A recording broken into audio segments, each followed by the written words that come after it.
Hey YouTube, Hackman here. I am going to test the thermal shutdown capability of this module in hopes that I will kill it. And if that doesn't kill it, I will find another way. So I'll get this soldered up and start pumping some power through it.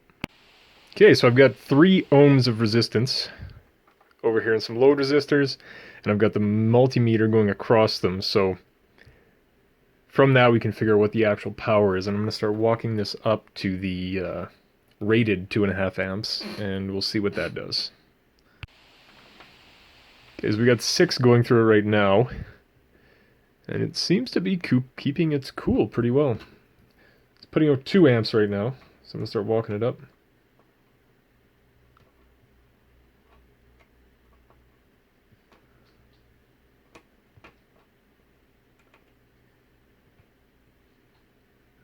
There's 3 amps. There's a bit of squeaking coming off of it, I'm not sure if you can, but the temperature is on the rise. So I'm just going to sit here for a sec, take a baseline. Sorry, I'm trying to light my videos better. This might be a bad idea. About 40, so we'll come back in a bit. Okay, I got impatient. I put another resistor in parallel across that as well, so we're down to approximately 2 ohms now. Now we're getting some heat. Okay, we are coming up on 125. The voltage has been slowly tapering down, sitting at about 8.8 volts. I suspect the internal voltage reference is a little out of whack on this now due to the heat.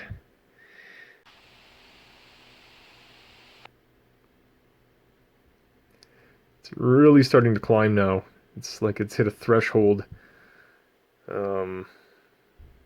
Not too sure what exactly is going on, but 165 I have seen as a shutdown on some of these chips, so the datasheet actually didn't say anything about when the shutdown was. It just gave the recommended operating temperature, which was 0 to 125. So that's where I came up with the 125 figure. I'm thinking now that it's going to be a little closer to 165. It's kind of hard to see due to the light this LED is casting on the chip, but the outside has actually become shiny. It is... I'm going to just poke at it with my screwdriver here. That's okay. It's still holding its form, but it's gotten quite glossy, which is interesting. The voltage is still holding. Temperature last I checked was around 150.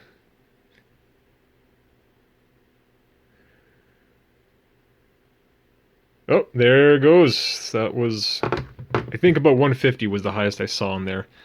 Voltage has completely cut off. And no magic smoke. Oh, she's back. And it's back. We can see it in action this time, temperature-wise. Willing to bet you couldn't do this too many times before seriously messing this thing up. Okay, so that didn't kill the chip like I had hoped. When in doubt, short it out, I guess.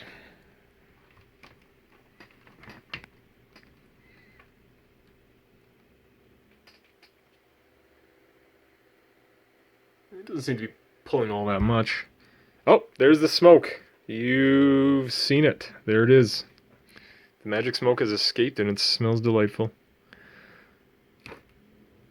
And I don't think she's coming back. Oh, wait. It's back. Interesting. Okay, maybe the short put it into thermal shutdown. I'm pretty impressed this thing didn't explode on me. One more time.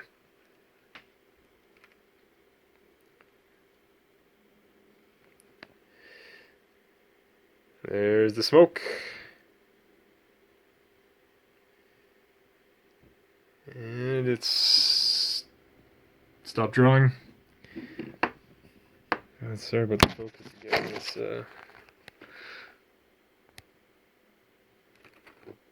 Okay, it's released, it's back. 9.5 volts. Wow, this thing's actually quite resilient. I wonder how many times I'm going to have to do this.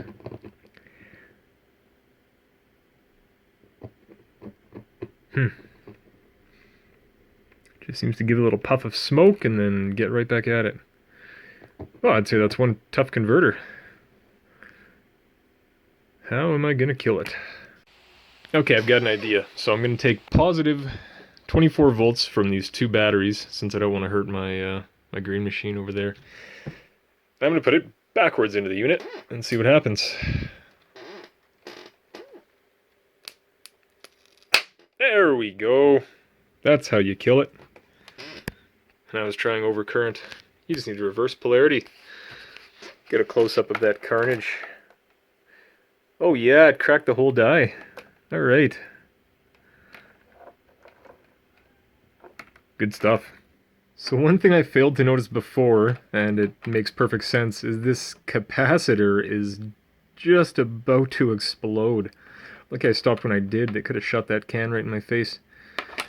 Anyways, if you like what you see, like, subscribe. I'm trying to get this channel going, so expect more carnage. Thanks. Bye.